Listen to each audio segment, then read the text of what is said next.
वइज़ा मरिज़्तु फहुव यशफ़ीन। और जब मैं बीमार होता हूँ तो मेरा अल्लाह ही मुझे शिफा देता है।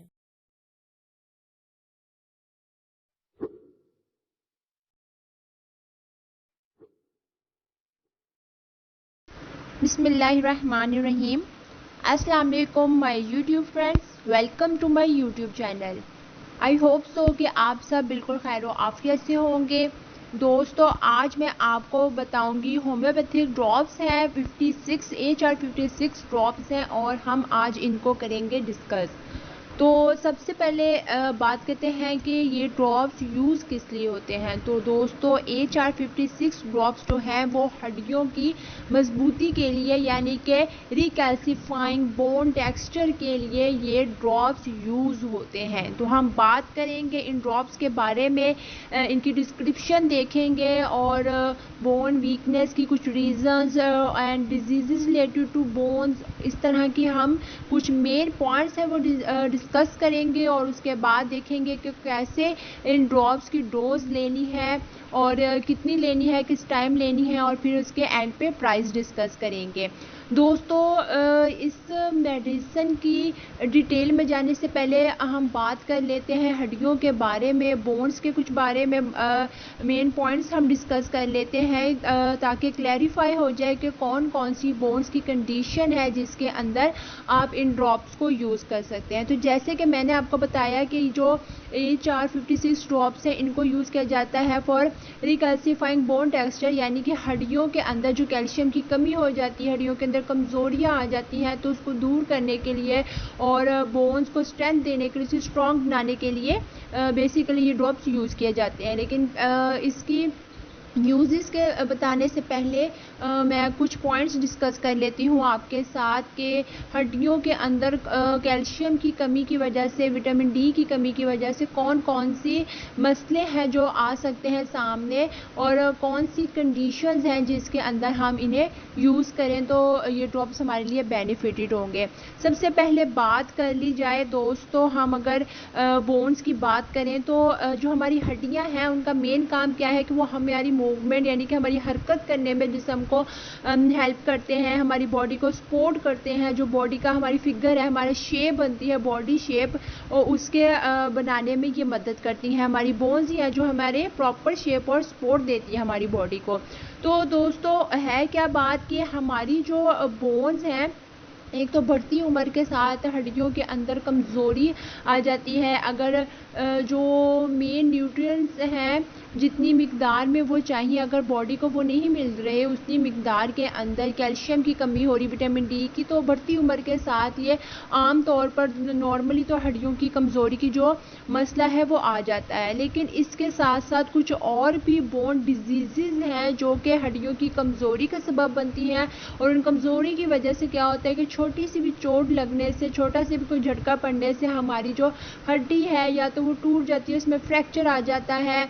बहुत तकलीफ़ होती है, इस तरह की प्रॉब्लम्स आ सकती हैं। तो उनमें जो मेन है डिफरेंट जो काइंड्स ऑफ बोन प्रॉब्लम्स हैं, हम उनकी बात कर लेते हैं। तो इसमें एक तो लो बोन डेंसिटी जिसे ऑस्टियोपोरोसिस कहते हैं।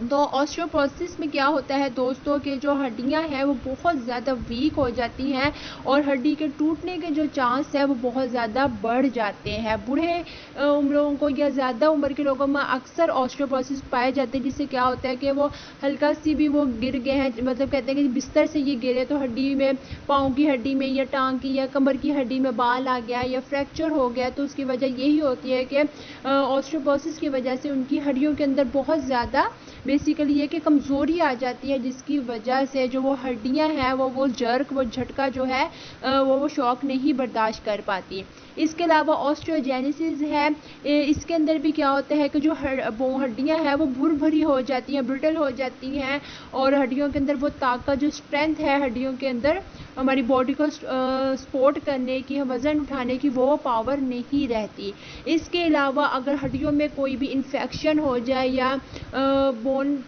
कैंसर हो जाए, इसकी वजह से भी क्या होता है कि हड्डियां बहुत ज़्यादा कमज़ोर हो जाती हैं। इसके अलावा जो हड्डियों की कमज़ोरी की रीज़न्स है, कुछ जेनेटिक इशू भी होते हैं। जेनेटिक इशूज़ की वजह से भी कुछ लोगों को कुछ को पैदाइशी तौर पर या आगे बढ़ती उम्र के साथ साथ आगे जेनेटिक्स में जैसे जैसे उनकी चेंजेस आती हैं वो या शो होते हैं, उनके इनहेरिटेड जो डिजीज़ भी होती हैं कुछ लोगों में, तो उनको अगर ऐसी कोई हड्डियों का मसला है तो वो आगे जाके फर्दर अगले अगर जनरेशन में जा रही है और उसकी वजह से कमज़ोरियाँ आ रही है तो वक्ती तौर पर उस कमज़ोरी को दूर करने के लिए भी आप इन ड्रॉप्स को यूज़ कर सकते हैं। इसके अलावा पुअर न्यूट्रिशन की वजह से जिन लोगों को टांगों के अंदर हड्डियों में बहुत ज़्यादा जिस्म की हड्डियों में दर्द रहता है, जॉइंट्स में स्वेलिंग हो जाती है, सोजिश आ जाती है, इन्फ्लेमेशन हो जाती है, चला फिरा नहीं जाता, बहुत तकलीफ़ होती है हड्डियों की कमज़ोरी की वजह से, जिस्म थोड़ा सा भी जिनका वेट ज़्यादा होता है, भारी जिस्म होता है, तो हड्डियाँ जो है वो वज़न नहीं उठा पाती, पैरों पे बैठकर काम नहीं कर सकते, अपने ही जिस्म का जो वज़न है वो उठाना मुश्किल हो जाता है हड्डियों की कमज़ोरी की वजह से। उसमें ये होता है कि पुअर न्यूट्रिशन की वजह से वो जो न्यूट्रिशन वैल्यूज़ हमारी ज़रूरत है हमारी बॉडी को, उनकी डाइट वैसी नहीं है, तो अक्सर इन वजूहात की वजह से भी क्या है हड्डियों की कमज़ोरी हो जाती है। उससे फिर क्या प्रॉब्लम आती है कि जो बोन ग्रोथ या फिर बोन रीबिल्डिंग का जो प्रोसेस होता है उसका रेट बहुत कम हो जाता है अगर हमारी डाइट प्रॉपर नहीं है। इसके अलावा अगर बात की जाए तो वो औरतें जिनका मेनोपॉज आ जाती है, यानी कि वो टाइम पीरियड जिसके अंदर मेंसेस आने का जो सिलसिला है वो रुक जाता है, ये 45 टू 54 या 55 की एज ऐसी है जिसमें मेनोपॉज आ जाता है फीमेल्स को। तो उसमें क्या होता है कि उसके बाद जो एस्ट्रोजन और प्रोजेस्टेरोन हार्मोन्स हमारे होते हैं, इनका जो लेवल होता है वो क्या कहते हैं फॉल कर जाता है। इसमें होता क्या है दोस्तों कि जो हमारा एस्ट्रोजन हार्मोन है वो हमारी बोन्स की जो ताकत है, स्ट्रेंथ है, उसमें एक डिफेंडर कह लें या प्रोटेक्टर का वो काम करता है। लेकिन जब क्या होता है कि जो फीमेल्स में मेनोपॉज की वजह से जो एस्ट्रोजन लेवल वो कम होना शुरू हो जाते हैं, तो फिर उसके वजह से जो ऑस्टियोपोरोसिस है वो शुरू हो जाती है हड्डियों में। और सिर्फ यही नहीं कि अगर एस्ट्रोजन लेवल कम हुआ है तो वो होना शुरू हो गया, लेकिन अगर ऑलरेडी कोई फीमेल है उसको हड्डियों की कमज़ोरी का मसला है और ऑस्टियोपोरोसिस ऑलरेडी है और उसके बाद मेनोपॉज का जो टाइम आता है उसमें क्या होता है कि एस्ट्रोजन लेवल के गिरने की वजह से जो कंडीशन है वो सीवियर हो सकती है। तो ऐसी एज में या उस टाइम में उनको हड्डियों की ताकत के लिए कुछ भी इस्तेमाल करना, मेडिसिन कोई सप्लीमेंट्री डाइटरी सप्लीमेंट्स हैं या जैसे अभी ये HR56 के बारे में अब तो इस तरह के ड्रॉप्स या ताकत की ऐसी मेडिसिन की ज़रूरत होती है जो अगर उनको ऑलरेडी ऑस्टियोपोरोसिस हड्डियों की कमज़ोरी का मसला है तो वो मज़ीद मेनोपॉज की वजह से फर्दर आगे और ज़्यादा इंक्रीज़ ना करे। तो दोस्तों ये कुछ हड्डियों की कंडीशन थी जो मैंने आपको बताई कि जिसकी वजह से हड्डियों के तकलीफ़, हड्डियों की कमज़ोरी की जो वजूहात हैं वो सामने आती हैं। तो दोस्तों इनको रिकवर करने का बेहतरीन तरीका यही है कि जो कैल्शियम और विटामिन डी की डेफिशिएंसी है वो आप अपनी बॉडी में ना होने दें, अपनी डाइट प्रॉपर लें और इसके अलावा कोई डाइटरी सप्लीमेंट्स यूज़ करें, ताकत की ऐसी मेडिसिन जो आपकी इस कमी को दूर कर सके। तो ऐसी ही कमी को दूर करने के लिए हेल्पफुल है बोन्स की स्ट्रेंथ के लिए HR56 ड्रॉप से आप इसको कुछ अरसे तक इस्तेमाल करते रहें तो इंशाल्लाह ये अच्छी तरीके से बोन्स को जो स्ट्रेंथ देने में हेल्प करेगा। तो मेन तौर पर ये क्या काम करता है कि जो